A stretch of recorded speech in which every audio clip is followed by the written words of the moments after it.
everyone, my name is Brittany Bell and I'll be giving my presentation today on the topic of prosperity and health. Hope you all enjoy. So I'll just go over quickly an outline of what all this presentation will entail. First, I'll talk about defining prosperity and what the idea of prosperity really means. Next, we will go over how prosperity can affect one's health and overall well-being. I'll talk about a few methods I found that are great meditation practices that work on bringing prosperity into your life. And just as a heads up, I'll have discussion questions mixed in with the presentation. So let's get started with a discussion question to think about. First, when you hear the word prosperity, what immediately pops into your mind? It can be anything that you relate the word prosperity to. Second, who are some people that you consider to be prosperous? This could be people in your life, role models, people in politics or media, or even yourself.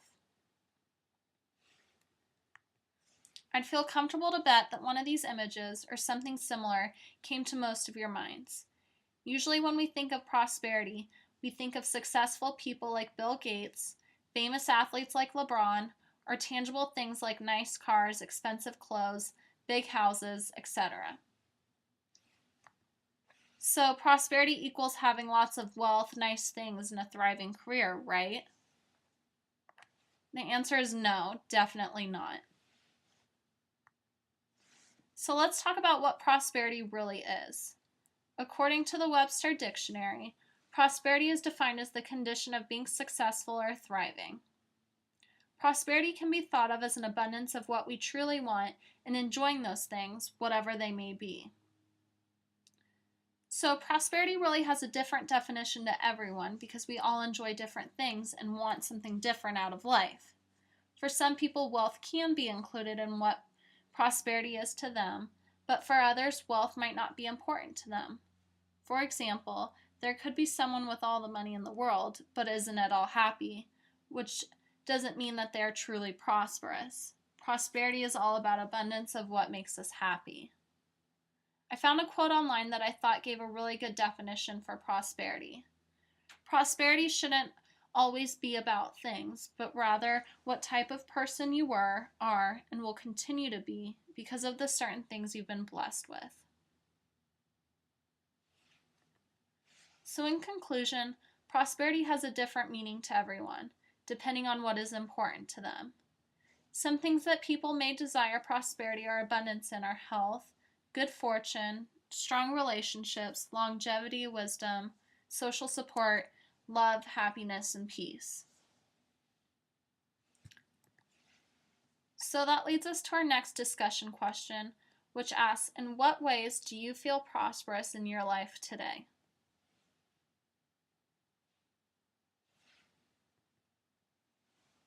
The idea of prosperity encompasses feelings and emotions. We aren't really going to feel prosperous if what we have abundance of in our lives isn't making us happy. So prosperity can be thought of more as an abundance of positive feelings. It can be hard to think of prosperity as a feeling since we are in a materialistic world that associates wealth with success and happiness. A good way to think of it all is to picture a Buddhist monk. Monks don't have many belongings, don't drive nice cars, or wear fancy clothes and live in a mansion, yet they are happy and prosperous in their practice and religion. As we saw in the Chinese healing video, monks are masters of their lives, minds, and bodies, but don't have material wealth.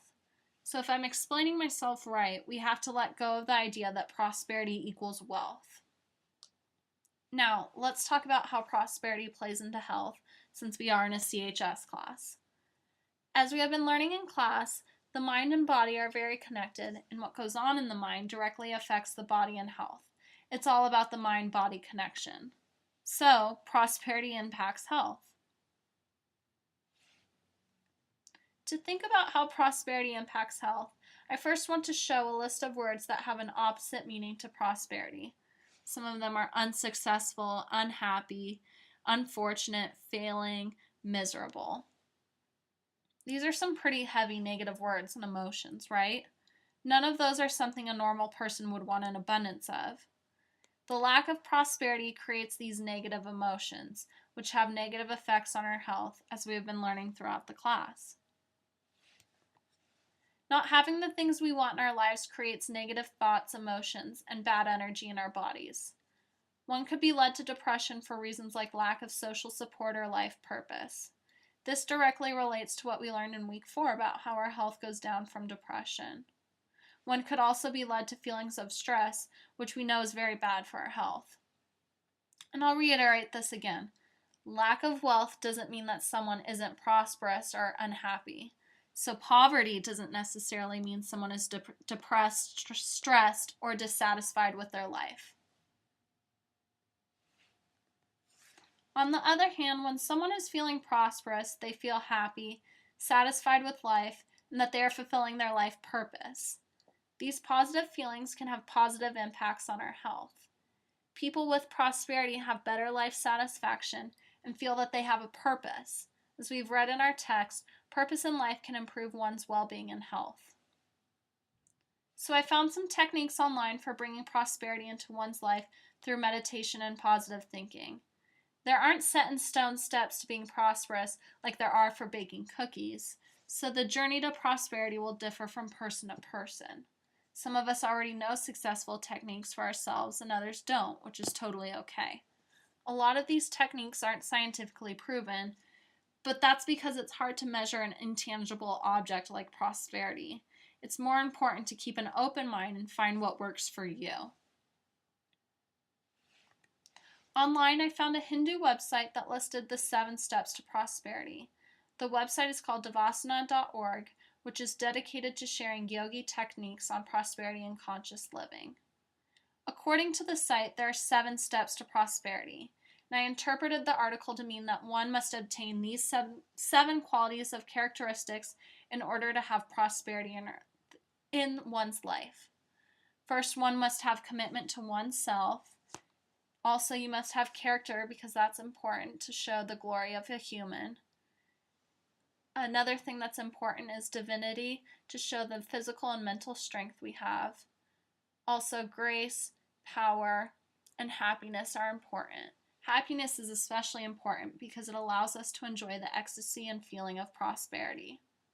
Pictured to the left is a swastika, which is a Hindu symbol for peace, prosperity, and world brotherhood. Here's a link to a meditation technique that I'd like you to try. It's also posted down below in the comments. The technique is used to bring prosperity, expand our energetic body, improve the nervous system, and build the abdominal systems. It's called a mantra mudra meditation. Mudras are hand positions to create a flow of energy and invoke particular states of consciousness. Mantras are repeated sounds and thoughts to bring relaxation and positive energy. So either now or at the end of the video, feel free to try that out. Prosperity is also about attraction. Feeling prosperous attracts more prosperity. In order to attract prosperity, we have to know what we want to attract, and this is different for everyone. There isn't really a right or wrong answer to what you should want in life because it's your life, your health, and your well-being. There's a book out called The Secret, which I'm sure you might have heard of, which is about how positive thinking manifests into positivity in your life. It's a really great book that coincides well with this class. It doesn't have much scientific backing, but as we've seen in class and in our text, thoughts and emotions impact our body, which impacts our life. The Secret is all about the law of attraction. Our thoughts are like a mirror, and what we project with our thoughts is reflected back to us. We can attract prosperity through our thoughts. To attract prosperity, focus on it. It's impossible to be prosperous in your life if you're focusing on the lack of it. Make it your intention to look at whatever it is you want and tell yourself you can have it. And also remember, giving is the best way to receive. When you are generous and share prosperity with others, you attract more into your life. It is important to visualize your desires and to tip your thoughts to prosperity. So that brings us to our next discussion question. In what ways will you bring prosperity into your life? And these are a couple really great quotes I found online about prosperity that I wanted to share with you. When you are able to shift your inner awareness to how you can serve others, and when you make this the central focus of your life, you will then be in a position to know true miracles in your progress toward prosperity. Prosperity is a way of living and thinking, and not just money or things. Poverty is also a way of living and thinking, and not just a lack of money or things. So these are my references. These are some links to some other meditation techniques I found useful. And thank you for watching, and I hope you enjoyed.